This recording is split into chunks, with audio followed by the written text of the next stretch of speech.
Your love for cats is not about cats, and you probably will not like what it says about you.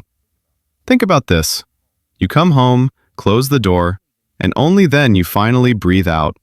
Not because you are tired, not because the day was hard, but because now no one needs anything from you. Just you and the cat.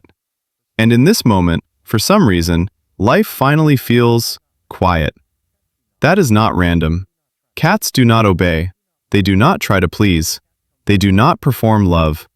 A cat comes to you only when it wants to, and if it does not want to, you cannot force it. And here is the uncomfortable part. A cat forces you to face something many people secretly cannot tolerate.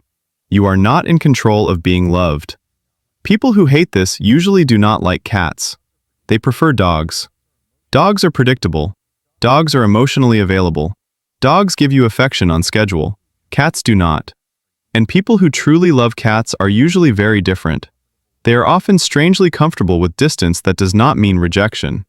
They do not panic when someone needs space. They do not collapse when attention disappears for a while. They learn something early. Closeness does not have to mean capture. But here is where it gets interesting. Cats are hypersensitive to atmosphere, tone, tension. They do not react to words, they react to states. And people who really bond with cats are usually the same. They notice shifts in mood before anyone says anything. They feel when something is wrong in a room. They get tired of noise, crowds, emotional chaos very fast. Their nervous system is too good at noticing everything. And this is where the story splits. Because for some people, cats are not just companions. They are safe relationships. A cat will not argue with you. A cat will not misunderstand you. A cat will not emotionally interrogate you. A cat will not suddenly decide you are too much.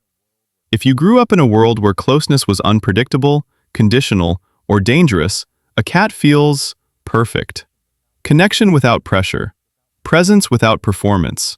Affection without emotional risk. And now the uncomfortable turn. Sometimes loving cats is not about maturity. Sometimes it is about avoidance. Sometimes it is about choosing a relationship where you cannot be deeply hurt.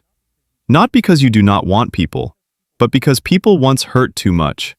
And your psyche made a very intelligent decision. Choose a bond where betrayal is almost impossible. And here's the part almost nobody wants to hear. If you often feel relief when people leave, if you relax only when you are finally alone with your cat, if human closeness feels like work, not like rest, then maybe it is not because you just love peace. Maybe your nervous system is still hiding. But here is the paradox. There is also something genuinely strong in cat people. They usually have a deep respect for autonomy. They do not want to be owned, and they do not want to own. They want closeness that is chosen, not forced. They are not looking for fusion.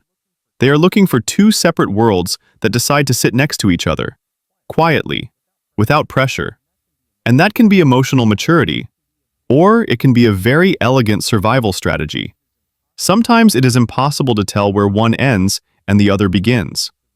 So here is the real question. Why do you love cats?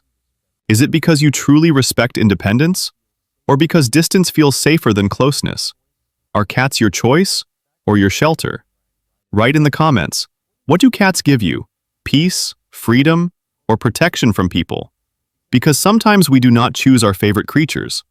Sometimes they appear exactly where we are still afraid to let humans in.